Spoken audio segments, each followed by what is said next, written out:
Assalamualaikum warahmatullahi wabarakatuh. Halo teman-teman, kali ini kita akan belajar cara membuat kesimpulan dari sebuah paragraf atau dari sebuah teks bacaan. Untuk memudahkan teman-teman dalam membuat kesimpulan, berikut ini ada beberapa panduan yang bisa teman-teman ikuti. Yang pertama, membaca teks bacaan atau paragraf secara berulang-ulang. Lebih banyak, lebih baik. Jadi teman-teman bisa baca 2, 3, atau 4 kali. Kemudian yang kedua, menentukan ide pokok paragraf. Ide pokok paragraf ini ada di kalimat utama. Jadi teman-teman harus menentukan kalimat utamanya terlebih dahulu. Kemudian yang ketiga, menentukan informasi penting dari kalimat-kalimat penjelas. Kalimat penjelas ini merupakan kalimat selain kalimat utama. Jadi teman-teman harus mencatat informasi penting atau informasi yang dianggap penting bagi teman-teman pada kalimat-kalimat penjelas. Kemudian yang terakhir, menyusun ide pokok dan informasi penting tersebut menjadi sebuah kesimpulan. Kita langsung saja pada contoh. Di sini ada sebuah bacaan yang berjudul Beternak Ayam. Teman-teman bisa jeda terlebih dahulu untuk membaca teks bacaan ini. Teks bacaan ini terdiri dari 2 paragraf. Jadi nanti paragraf pertama ada kesimpulan tersendiri, paragraf kedua ada kesimpulan tersendiri, kemudian 2 paragraf ini kita gabungkan menjadi satu kesimpulan, menjadi kesimpulan teks bacaan. Kita mulai pada paragraf yang pertama. Ayam termasuk kelompok hewan ovipar. Artinya, ayam berkembang biak dengan cara bertelur. Ayam betina umumnya mulai bertelur setelah berusia 5 bulan. Jumlah telur yang dihasilkan ayam bervariasi tergantung jenis ayam, usia, dan kondisi lingkungan tempat tinggal ayam tersebut. Oke, langkah yang pertama kita tentukan kalimat utamanya. Kalimat utama adalah kalimat yang paling umum atau kalimat yang dijelaskan oleh kalimat-kalimat lain. Di sini kalimat utamanya adalah ayam termasuk kelompok hewan ovipar. Kalimat utamanya terletak di awal paragraf. Kemudian kita tentukan ide pokoknya. Ide pokoknya adalah ayam hewan ovipar. Dari kalimat-kalimat penjelasnya kita coba gali informasi pentingnya. Yang pertama, bahwa ayam adalah termasuk ovipar yang artinya bertelur.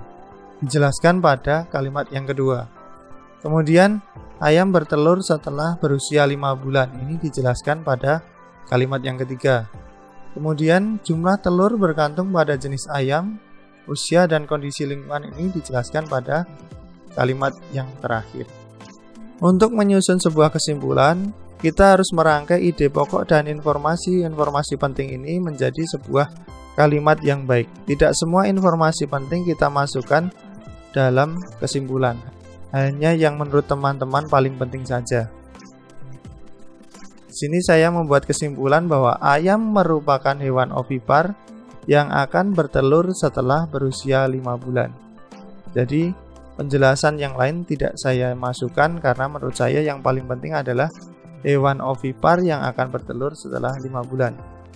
Kemudian kita lanjutkan ke paragraf yang kedua. Ayam dibudidayakan untuk diambil dagingnya, telurnya maupun bulunya. Daging ayam cukup digemari karena rasanya yang lezat dan kandungan gizinya yang cukup tinggi. Telur ayam biasanya diolah menjadi telur dadar, martabak telur, telur pindang, dan berbagai jenis olahan lainnya. Selain daging dan telurnya, ayam juga dapat dimanfaatkan bulunya yaitu sebagai bahan pembuat kemoceng dan kerajinan tangan. Dari paragraf kedua ini, kalimat yang paling umum berada di awal paragraf, yaitu ayam dibudidayakan untuk diambil dagingnya, telurnya, maupun bulunya. Kalimat ini sudah mewakili dari kalimat yang kedua sampai kalimat yang terakhir. Dari kalimat utama ini kita tentukan ide pokoknya. Ide pokok dari kalimat utama ini adalah ayam diambil daging, telur, dan bulunya. Kemudian informasi penting dari kalimat penjelas diantaranya daging ayam lezat dan bergizi ini dijelaskan pada kalimat yang kedua. Kemudian telur ayam dapat dijadikan berbagai olahan ini dijelaskan pada kalimat yang ketiga. Kemudian yang terakhir, bulu ayam juga dapat dijadikan kemoceng dan kerajinan tangan. Dari ide pokok dan informasi penting ini kita bisa menyusun sebuah kesimpulan paragraf kira-kira seperti ini. Ayam dapat dimanfaatkan dagingnya karena lezat dan bergizi. Telurnya dapat dijadikan berbagai olahan dan bulunya dapat dijadikan kerajinan.